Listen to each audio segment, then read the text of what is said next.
the floor to the distinguished representative of the Holy See.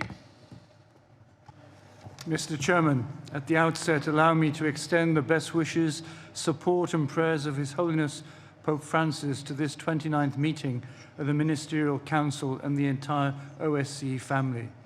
We gather here at a time in which Europe and the entire world are convulsed by a war of particular gravity in terms of the violation of international law, the risks of nuclear escalation, and the grave economic and social consequences. At the same time, we cannot ignore that in addition to Ukraine, other participating states are still facing numerous challenges to their security and stability due to protracted conflicts dating back decades, more recent ones as well as terrorist attacks. The Holy See, upon invitation, was actively involved, always holding an impartial position since the negotiations that led to the Helsinki Final Act, and continues to engage with today's OSCE for one fundamental reason: to pursue peace, security and justice, and the continuing development of friendly relations and cooperation among the participating states. Sadly, we have to recognize that this is far from the reality. At this point, we must ask ourselves, how could we betray the spirit of Helsinki? And we all have to admit that our infidelity to Helsinki began long before last February. During the Cold War, East and West were separated by radical difference or irreconcilability of their respective systems, both proclaiming their own convictions, their own prophecies, aggressive or at least aggressively placed on the defensive, driven by spirit of affirmation and expansion.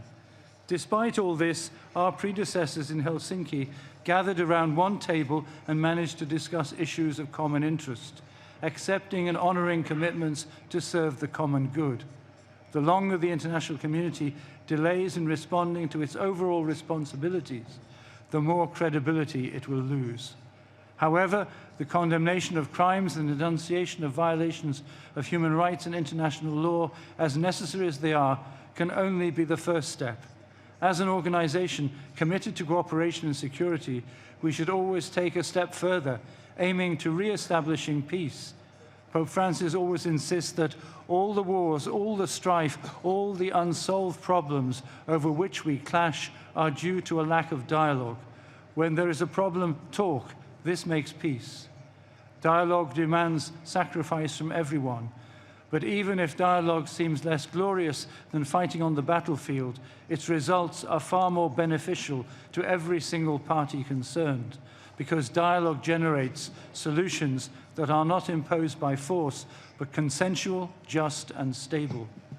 The Holy See is deeply concerned about the plight of refugees and internally displaced persons across all the OSCE area, and indeed worldwide, particularly in situations of conflict and humanitarian crises. Criminals subjugate, enslave, and traffic people.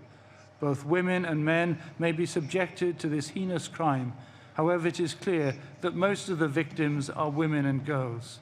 Unfortunately, we have to admit that the organization of societies worldwide is still far from reflecting clearly the fact that women possess the same dignity and identical rights as men.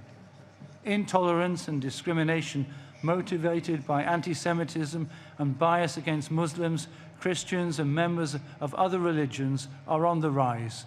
In this regard, my delegation wishes to underscore that intolerance and discrimination against Christians is increasing due to a growingly hostile atmosphere, not only in countries where Christians are in a minority, but also where they are in a majority. Disengagement from this problem cannot be an option. Thank you, Mr. Chairman. Thank you very much. And now I want to give the